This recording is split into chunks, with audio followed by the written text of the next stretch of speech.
I found 3 sealed meal trays stacked outside room 14A. 3 separate meals, breakfast, lunch, and dinner, each one untouched, plastic wrap intact, the little sticker on each tray showing the date and my grandmother's name, Johnson Dorothy. The food was still there, cold and congealed, sitting on the floor against the wall like garbage waiting to be collected. And when I called the nursing home earlier that day to check on her, the nurse had told me with barely concealed irritation that my grandmother refused to eat again, and that they can't force her. But you can't refuse something you were never actually given. You can't turn away a meal that was dropped outside your door and marked as delivered without anyone ever staying long enough to help you open it, to cut it, to make sure you could actually eat it. My grandmother wasn't refusing food. She was being starved. Slowly, quietly, deliberately. And the facility was documenting her starvation as her choice. Her name is Dorothy Johnson, but everyone who loves her calls her Mama. She's 76 years old, a retired postal worker who raised 5 kids after my grandfather died, who worked 2 jobs for decades to keep food on the table and a roof over their heads, who never missed a Sunday at church or a school play or a moment when her family needed her. She's proud. She's strong.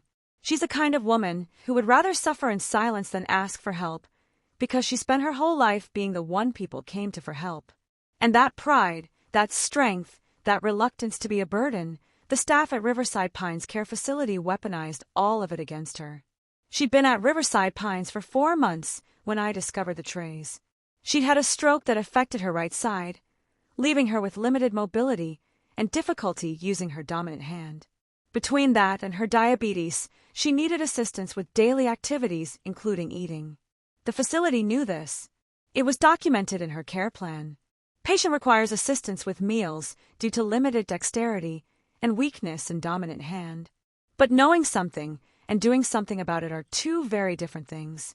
I visit Mama. 3 or 4 times a week, usually in the evenings after work.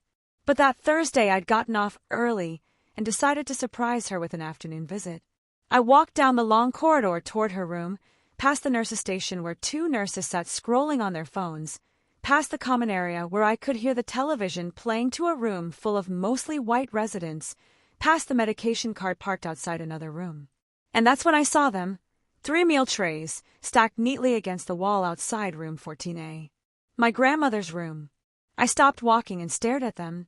The top tray had today's date, Thursday, and the word dinner printed on the sticker. The plastic seal was completely intact.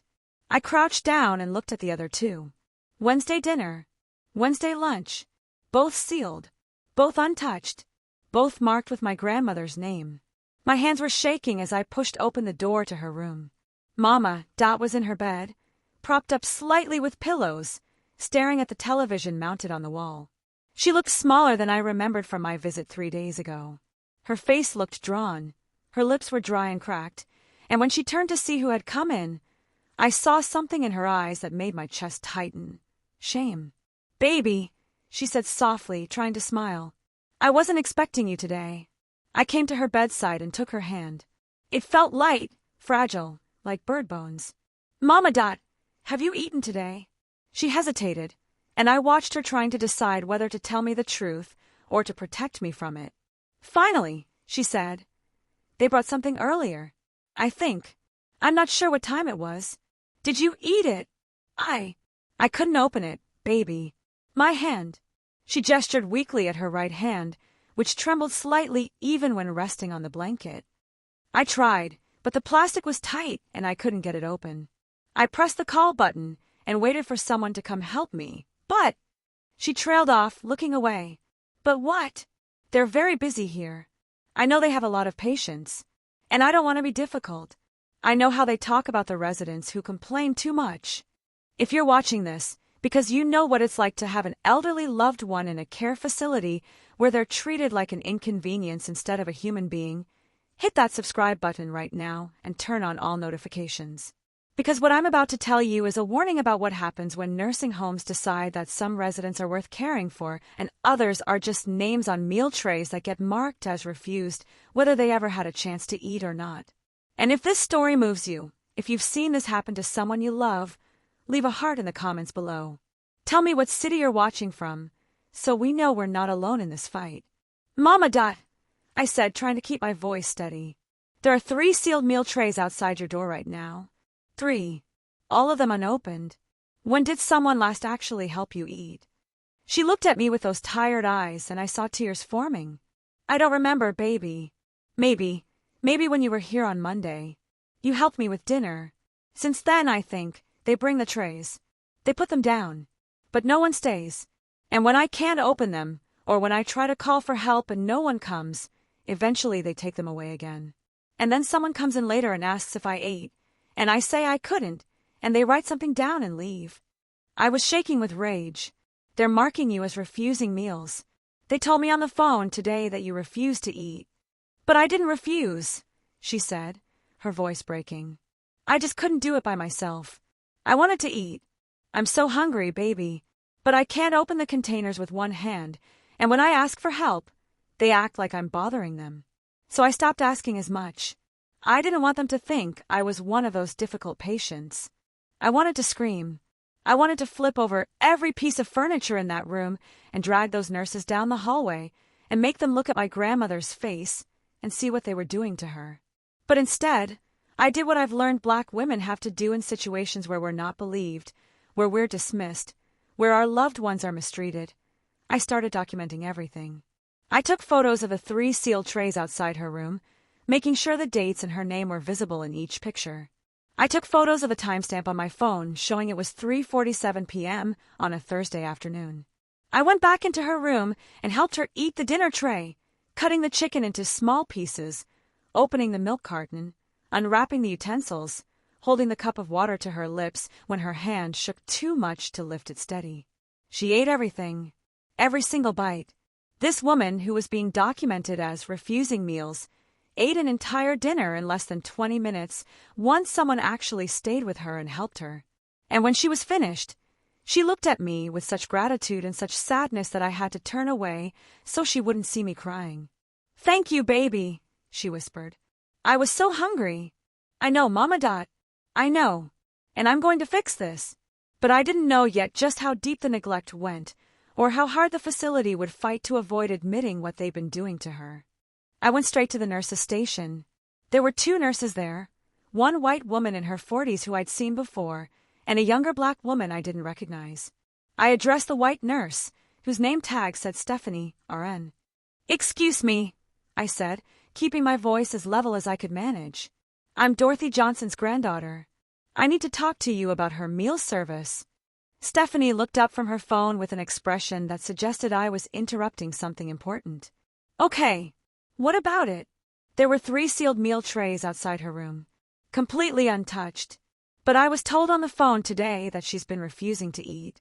How can she refuse meals that were never opened? Stephanie's expression didn't change.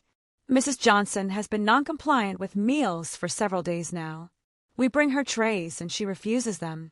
We document it each time. We can't force residents to eat if they don't want to. She didn't refuse anything. She physically cannot open the meal containers with one hand. Her care plan says she requires assistance with meals. Are you providing that assistance?"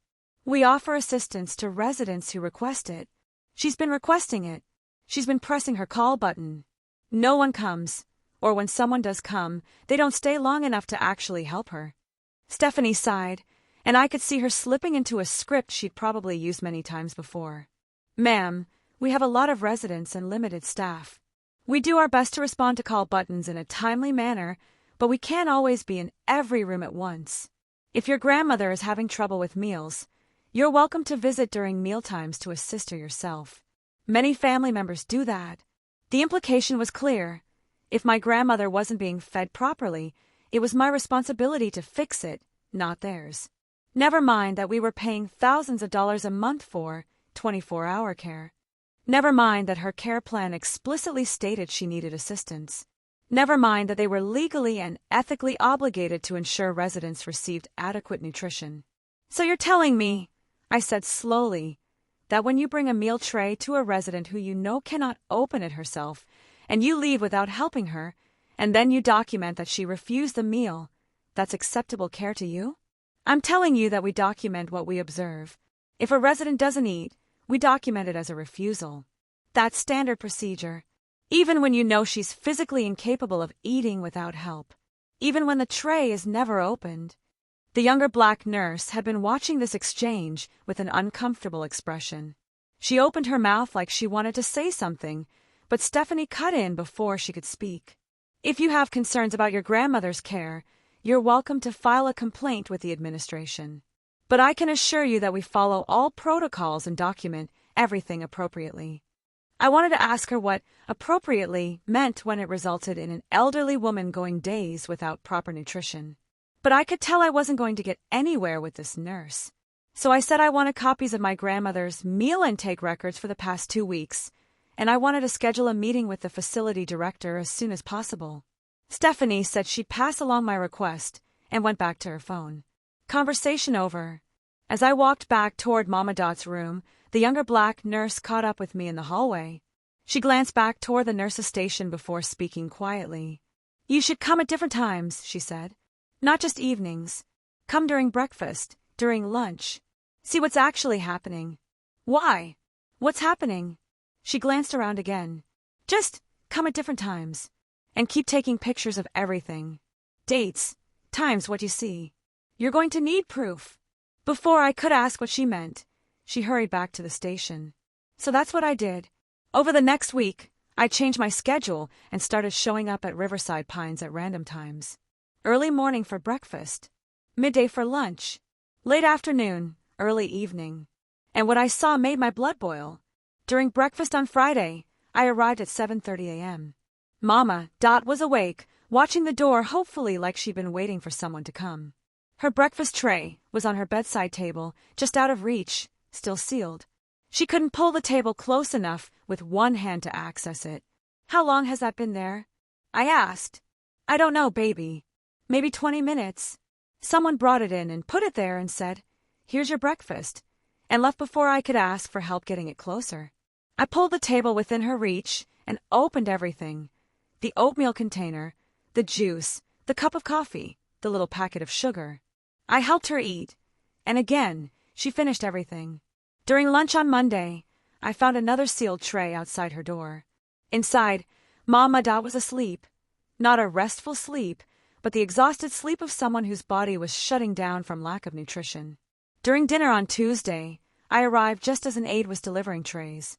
I watched her approach room 14A with a tray, knock once quickly, push the door open, and call out, "Dinner, Mrs. Johnson," without even looking to see if my grandmother was awake or in a position to receive it. She left the tray on the table near the door, not beside the bed where Mama Dot could reach it, but near the door, and walked out.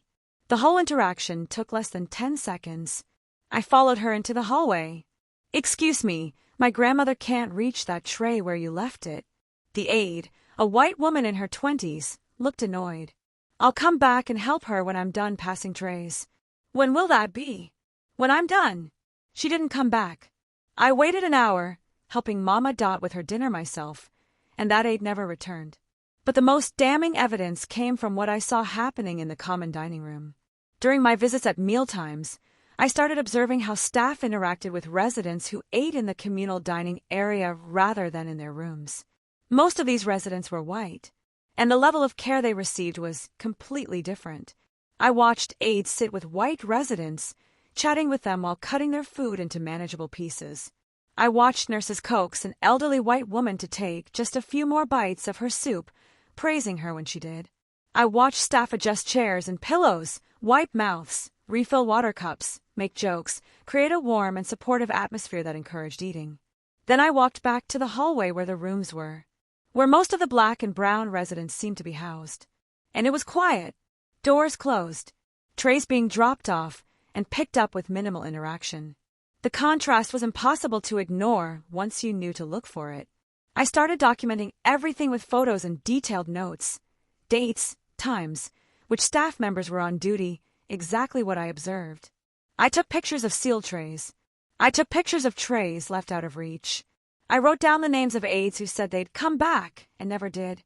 I documented how long it took for call buttons to be answered in Mama Dot's room versus how quickly I saw staff respond to calls from the common area. And I requested my grandmother's medical records, including her meal intake documentation. When I finally got copies of Mama Dot's records, I understood why that young nurse had told me I'd need proof. Because according to the official documentation, my grandmother was eating just fine.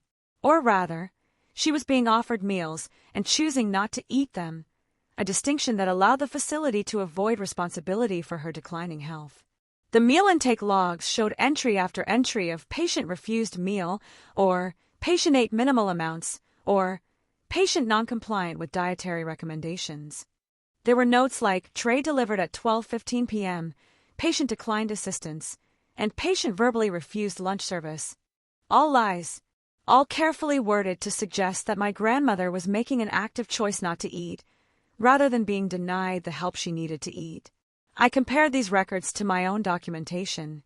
On days when the logs said she refused breakfast, I had photos of sealed trays. On days when the notes said she ate minimal amounts, I had timestamps showing I'd been there and helped her eat complete meals. The records didn't match reality at all. But the most infuriating part was a note from a dietitian dated 2 weeks earlier. Patients' families should be educated on importance of adequate nutrition and encouraged to visit during mealtimes to assist, as patient requires more one-on-one support than current staffing allows. They'd literally documented that they didn't have enough staff to help her eat properly, and their solution wasn't to increase staffing or change their procedures. It was to make it my responsibility. I scheduled a meeting with the facility director, a man named Richard Morrison, and the director of nursing, Linda Chen. The meeting was set for Thursday afternoon in Morrison's office. I came prepared. I had printed out copies of every photo I'd taken, organized by date. I had my handwritten notes detailing every visit. I had the meal intake logs from the facility's own records. And I had a list of questions that I wasn't going to let them deflect or ignore. Morrison and Chen were professionally polite as they invited me to sit. Morrison started with the corporate script. "We appreciate you taking the time to meet with us. We want all our residents to receive excellent care, and we take family concerns very seriously." "Good," I said, "because I have serious concerns about the fact that my grandmother is being starved." Morrison's expression didn't change. "Those are strong words. Can you help us understand what you're referring to?" I laid out the photos on his desk. 3 sealed trays from my first discovery. More sealed trays from subsequent visits. Photos of trays left out of reach. Timestamps and dates clearly visible. These are meal trays that your staff documented as refused by my grandmother. But as you can see, they were never opened. They were never eaten. Many of them were never even within her reach. My grandmother has limited mobility in her dominant hand due to her stroke. She cannot open plastic meal containers by herself. She cannot pull the bedside table close enough to access trays that are left across the room. She needs help, and when she asks for help, either no one comes or no one stays long enough to actually help her eat. Chen leaned forward to look at the photos. I saw something flicker in her expression, concern, maybe, or recognition that this looked bad. Morrison remained calm. "I can see why these images are concerning. But I want to assure you that our staff follows established protocols for meal service. We deliver meals to residents 3 times a day, and we offer assistance to those who request it. However, we also respect resident autonomy. If a resident doesn't want to eat, we document that choice and we don't force them. She's not choosing not to eat. She's being prevented from eating by staff who drop off trays and leave immediately, then document it as refusal. Do you have evidence that staff are refusing to help when asked?" Morrison asked. "I have my grandmother's word. I have my own observations of aides saying they'll come back to help and never returning. I have documentation of call buttons going unanswered for extended periods." "With all due respect," Morrison said, "your grandmother's perception may be affected by her stroke and her age. Memory issues are common in—" "Don't!" I cut him off. "Don't you dare try to dismiss her by suggesting she's confused. Her mind is sharp. She knows when she's hungry. She knows when she asks for help and no one comes. And I have physical evidence, those sealed trays, that prove your staff is not providing the assistance her care plan says she requires." Chen spoke up. "We are experiencing some staffing challenges right now, like many facilities nationwide. It's possible that on some shifts, response times to call buttons are longer than we'd like. We're actively working on improving that. Staffing challenges don't excuse neglect," I said, "and they certainly don't excuse falsifying records.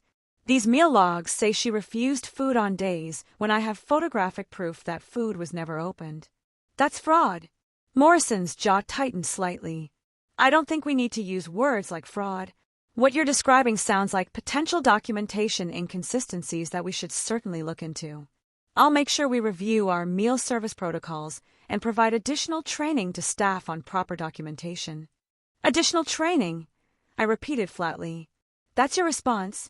My grandmother has lost weight. She's showing signs of malnutrition and dehydration. This isn't a documentation problem, it's a care problem. Has her physician noted concerns about her nutritional status? Chen asked. Her physician sees her once a month for 15 minutes. How would he know what's happening on a daily basis? He relies on your documentation, which we've already established is inaccurate. Morrison interlaced his fingers and gave me a sympathetic look that I instantly hated. I understand you're upset, and I want you to know that we hear your concerns. But I also want to encourage you to consider that your grandmother is elderly, she's had a significant stroke, and she has diabetes. These conditions affect appetite and can make eating difficult.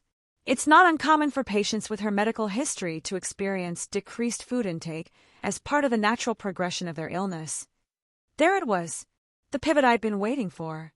Trying to make my grandmother's starvation seem like a natural consequence of aging rather than a direct result of their neglect. She doesn't have decreased appetite, I said, my voice rising.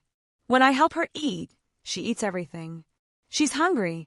She wants to eat, but she can't do it without assistance, and your staff isn't providing that assistance.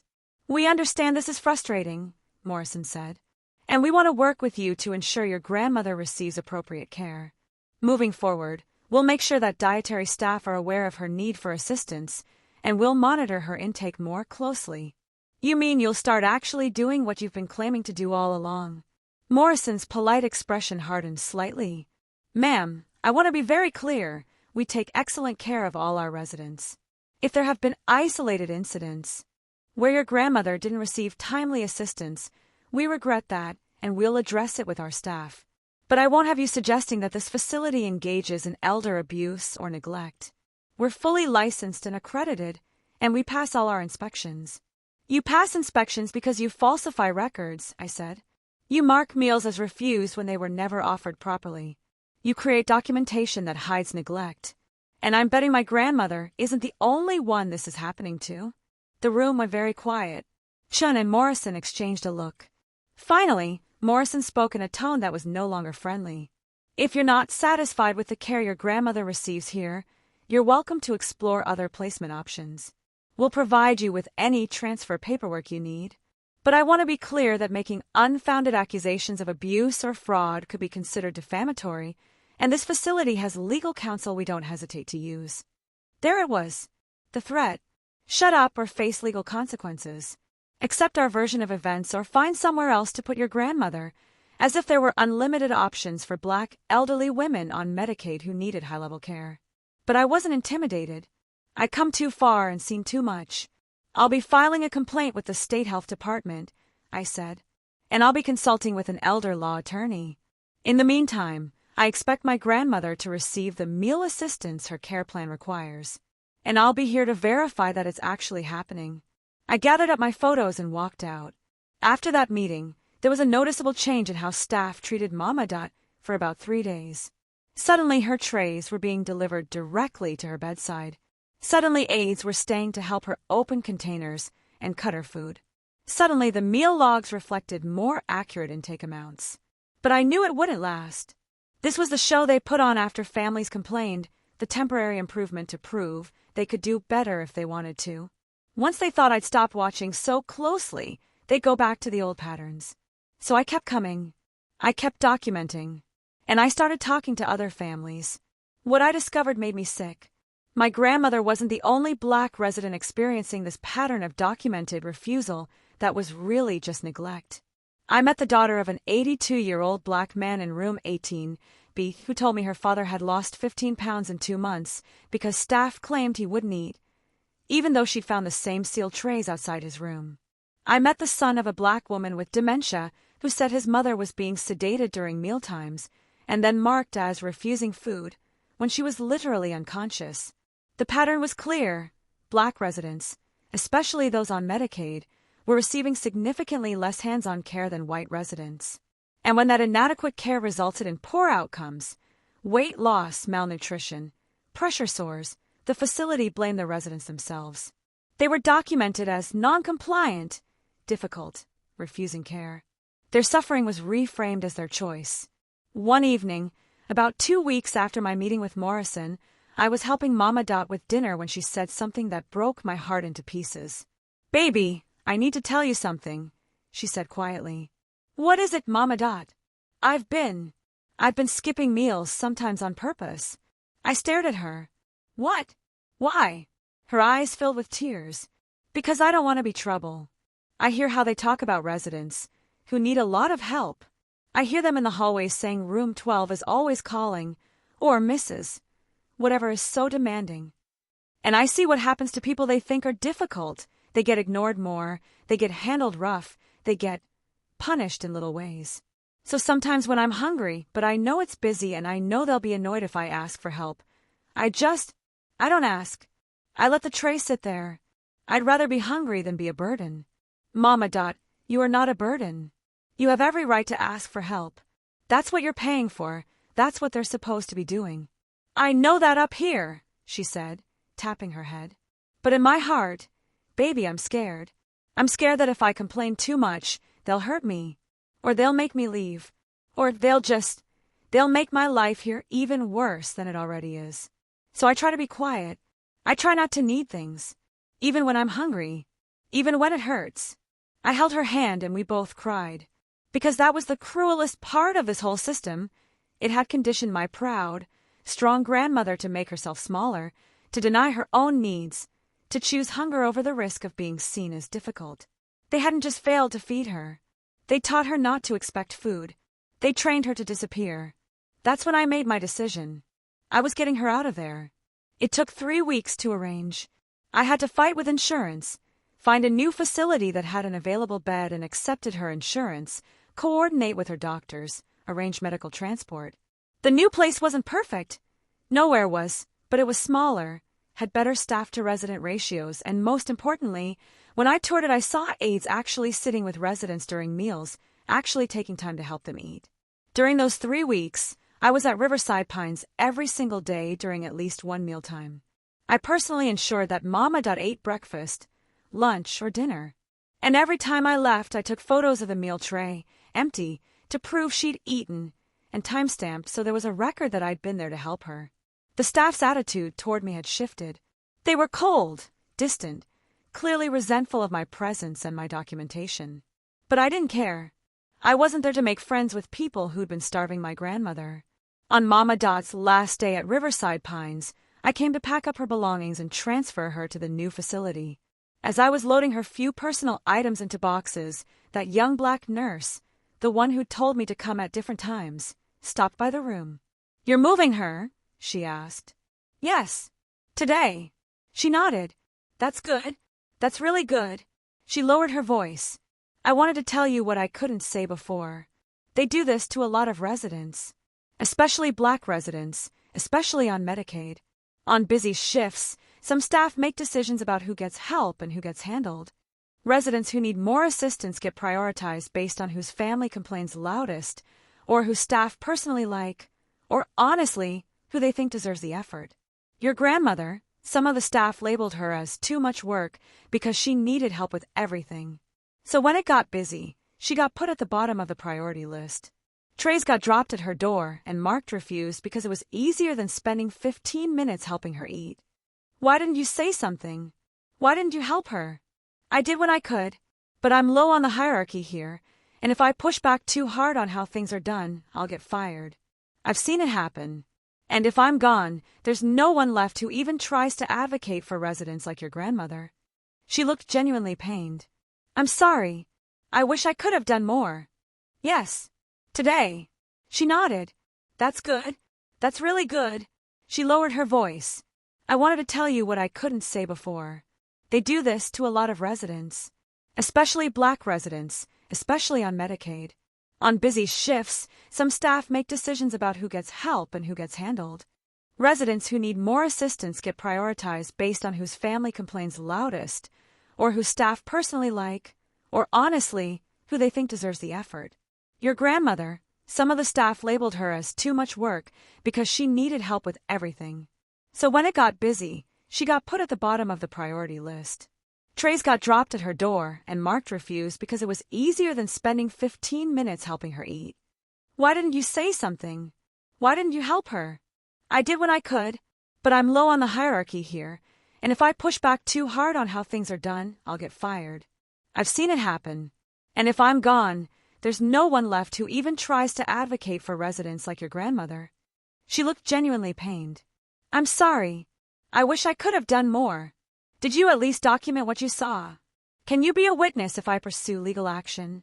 She shook her head. I can't. I'm sorry. I have student loans and rent and I can't lose this job. But I'm glad you got her out. That's what matters. She left before I could respond. I understood her position. She was trapped in the same system that had harmed my grandmother, forced to choose between speaking up and surviving. But understanding didn't make it hurt less. We transferred Mama that afternoon.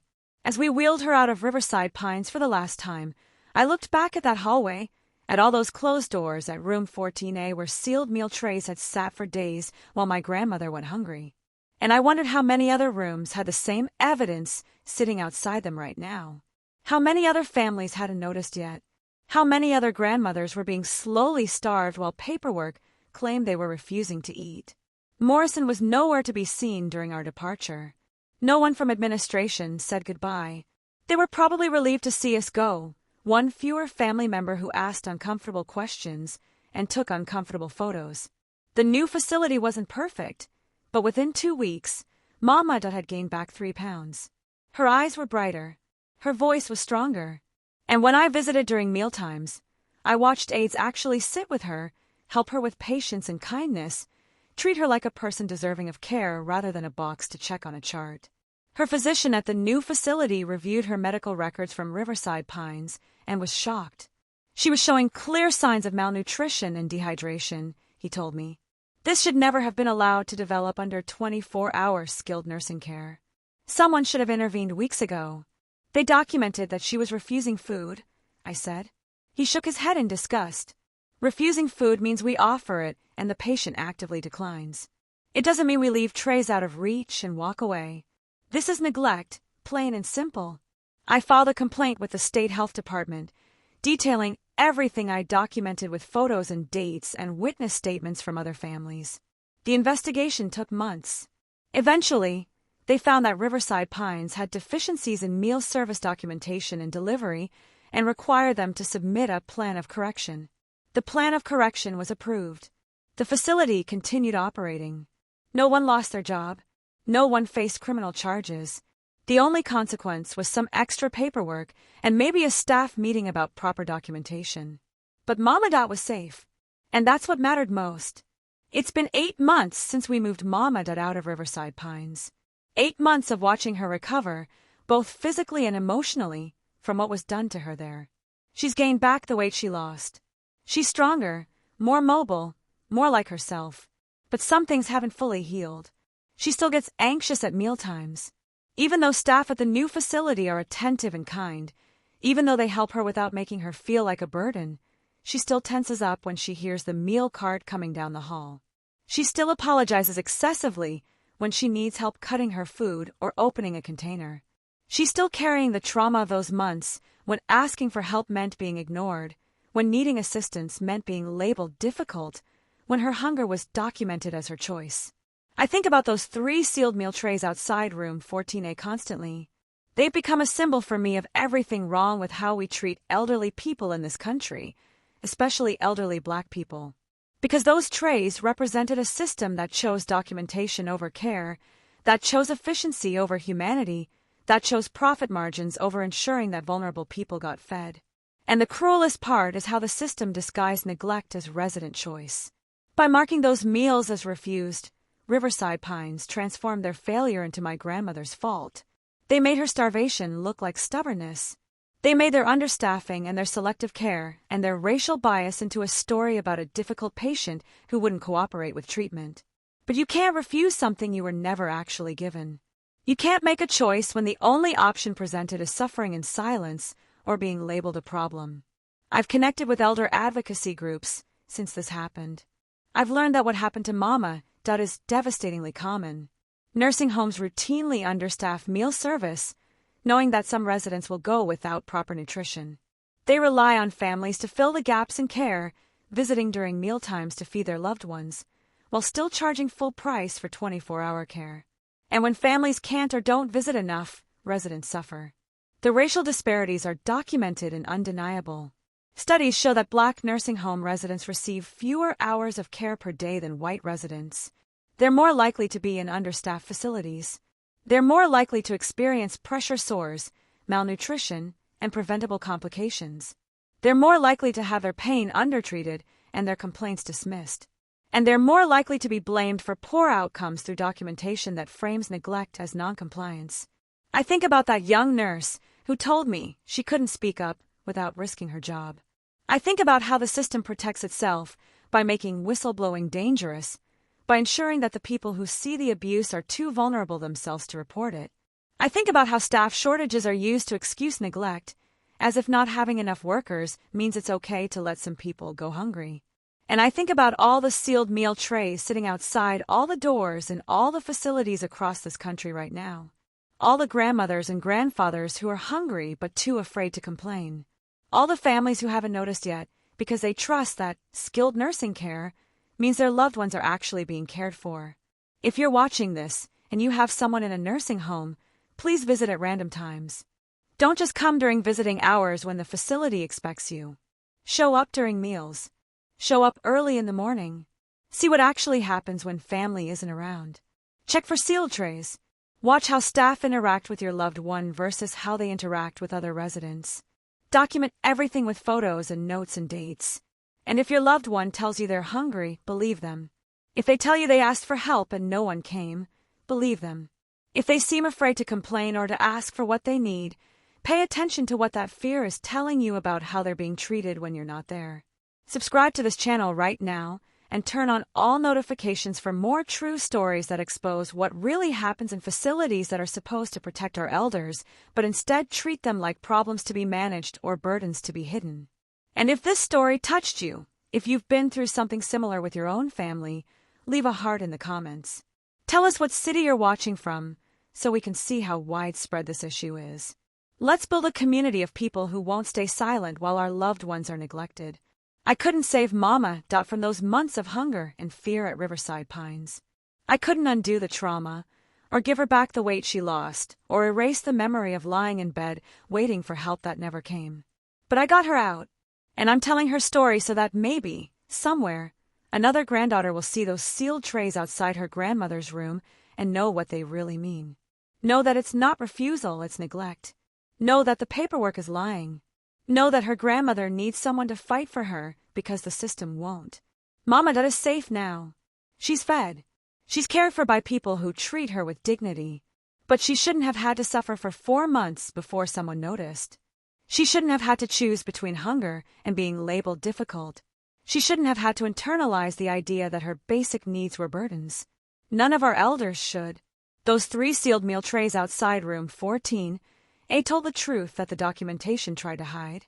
They were evidence of a system that has decided some lives are worth less effort than others, some bodies are worth less care, some hunger is acceptable as long as it can be blamed on the person who's starving. But I saw those trays. I documented them.